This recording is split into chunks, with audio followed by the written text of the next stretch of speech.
What's up, YouTube, and welcome back to another review here at Thomas Opent, aka Hipster Jesus. We're gonna dive into a little bit of mystery beer action. Was rummaging through the box I have with all of my mystery beers. Thank you to everyone that in the past, or maybe even in the present, has sent me mystery beer. And I found this one. This is one that I got from Renee a while ago, and I forgot I had it. I am very sorry. I got so much beer mail at some point that I got a little bit sidetracked in what came from whom. And I found this bottle, and I was intrigued, and I want to try it because the biggest danger in mystery beers is assumption. Assumption is the father of all misconception. And from the looks of it, it's a 730 and a half, 37, here I'm going, 37 and a half CL bottle, 375, my math is off today, 375 mil, and it's green. I can tell it's green, which leads me to assume it's going to be mixed ferm, sour ale, wild ale, something along those lines. It does not necessarily have to be that case. But yeah, that's a problem. I'm gonna have to get over that assumption and see what happens. So thank you very much for sending me this, Renee. It's a hefty bottle. I'm gonna open it carefully because if it is mixed, firm, sour, it could be a bit of a gusher. No, it's not a gusher. Ooh, that could be interesting. I'm already getting some funky notes there. So this pours. First of all, you have no idea. I just cleaned my glasses with soda and hot water and everything, and I still have hashtag dirty glassware. Fuck me. Now this, first of all, looks gorgeous. It has a soft, sort of like a haze to it, like this greenish tint in it, and it is funky AF. I am getting so much funkier. It's already like tinkling in my nose. This looks gorgeous. Big, big foamy, soapy, as white can be head. Like that is neon white. It looks beautiful.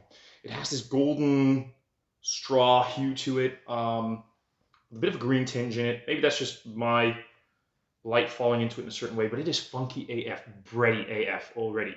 That's what I'm getting here. So let's see what this does in the nose. I am insanely curious.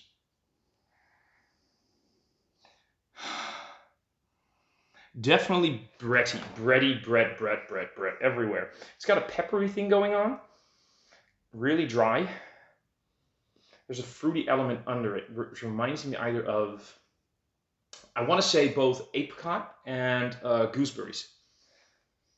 There's definite both apricot and gooseberries vibe to me. I'm not saying it's in there. I'm getting a hint of something kiwi even.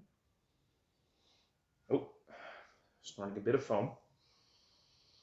Peppery, herbal, dry. There's a touch of pear somewhere there. Pear, lime. It's very fruity. It's fruity. It's bready. It's a bit peppery. Oddly enough, there's a big biscuity, malty thing going on as well. There's a definite, like a dry biscuit thing going on. Bready. This is lovely. This is gorgeous. I have no idea whose beer this is. This is definitely Brett to the max. And it might have a little bit of age on it. Not a lot, not like 5, 6, 7, 8 years.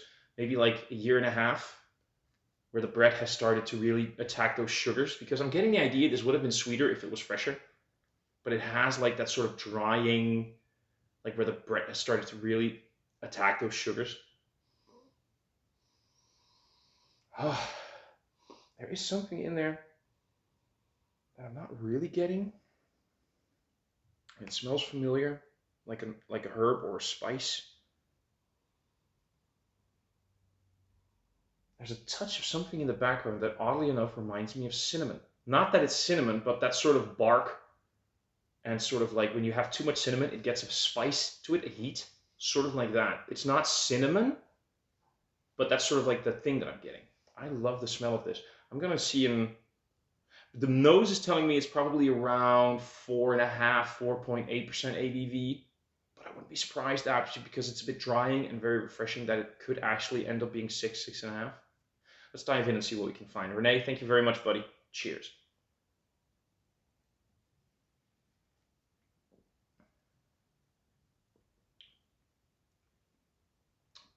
Okay, there's that cinnamon thing again. There's that cinnamon thing again.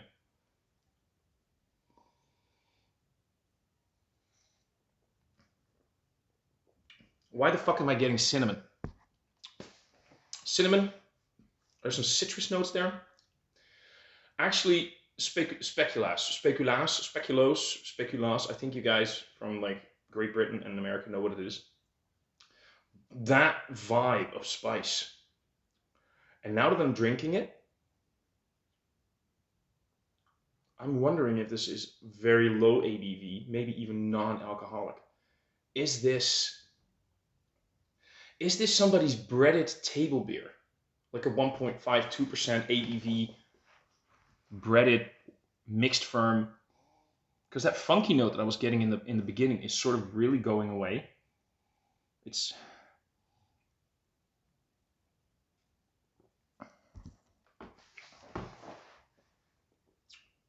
why am I getting that clove, cinnamon, nutmeg thing, which really does not compute with what I'm seeing.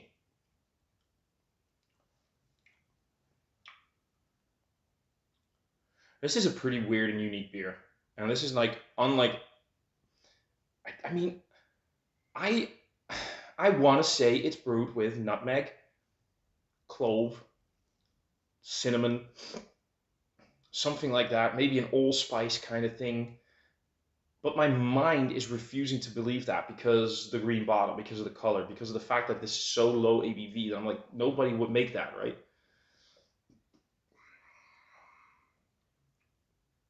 And it's a lot less drying than I thought it would be. It's not sour at all. I know I was getting Brett when I opened it, but there's no Brett character in the palate at all. Maybe this is where my misconception. No, I was smelling Brett. It was funky. It was definitely a funky bready thing going on. What the fuck is this? What are you doing to me, Renee? Oh, look at that. Look at that. Massive floaties. Massive fucking floaties. Now I'm beginning to believe that this is definitely... What is this?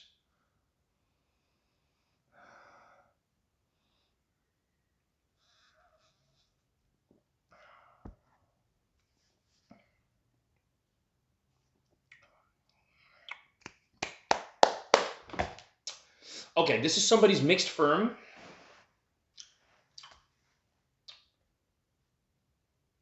I'm saying 2.5% ABV, mixed firm, table beer with nutmeg, clove, and pear. I don't know why. There's something about it that says pear.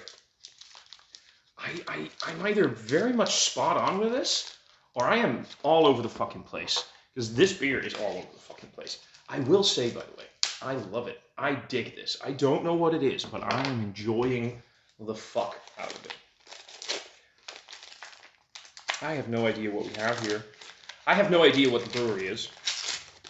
I mean, part of me wants to say navel because, as you guys can see, I'm not seeing a label, by the way, but part of me, this is that navel bottle shape that they use a lot. Navel is a Dutch brewery that loves to do a lot of things with herbs, spices, mixed firm, you know, things like that. So I wouldn't be surprised if it's something from them. Still can't. Yeah, it is navel. It is navel. Wood matured, wild, light beer with buckwheat, lavender. There's lavender in there. So the label got a little bit fucked up, so I don't know what it says here. And Ariona berry. I have no idea what Ariona berry is. I am not getting lavender in this. Barrel aged wild light. Oh, it's here in English, so that's good for you guys. Barrel aged wild light beer with buckwheat, lavender, and Ariona berries. Nostalgic, silky, and tart beer aged for 3 months in oak barrels. I am so off on this. This is over 2 years old, actually. This was bottled on... Oh, no, it's about a year and a half. It was bottled on November 11th, 2020. It's now May 23rd, 2022. So this is basically a year and a half old. I am not getting any lavender in this, but I'm completely. Where is that nutmeggy? Is that maybe from the berry? Is that something from the berry that has that spice quality to it, or is it buckwheat? Why am I? I am still definitely getting that impression of. But that's the thing with tasting notes. It's also it's all very personal. Buckwheat. I don't think I've ever really had buckwheat as a grain before that I know. Maybe that's giving it that thing, that spice.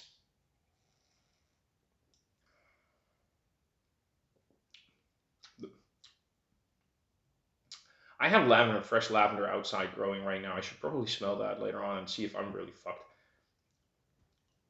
I get the floral thing. I like it. I am way fucking off on this beer, but I like it. I really enjoy this, and this is a great like summer ale. 4.5% ABV. It's hiding the ABV very well. 375 mil is perfect for this. This is a perfect summer beer. This is a perfect summer chugger, and I would love more of this. I'm not gonna pour out the rest of that sediment because that's gonna probably fuck up the beer.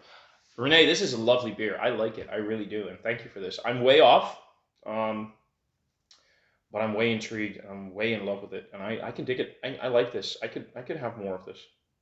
I need to get me some more navel in my life. Tart, I wouldn't say so. It is refreshing. It is kind of drying. That because it's their wild house culture. I know that they have bready, funky notes in there, so that explains the funky notes in the beginning. But while it isn't full on Brett, I get the fact that it's not that funky anymore. I like it though. I was way off, but I am happy with the beer. And that's it for this review. Renee, thank you very much. And if you like the video, hit that like button. If you really liked it, hit that subscribe button. In the comment section below, drop some comments. In the description box below, you'll find links to all of my social media, a link to the Dutch Beer Collective, and a link to mysterybeer.nl. Go, please. Check out the reviews of all my buddies there, Remy, Douglas, and Gerben. And I'll see all of you guys in another review soon. Cheers.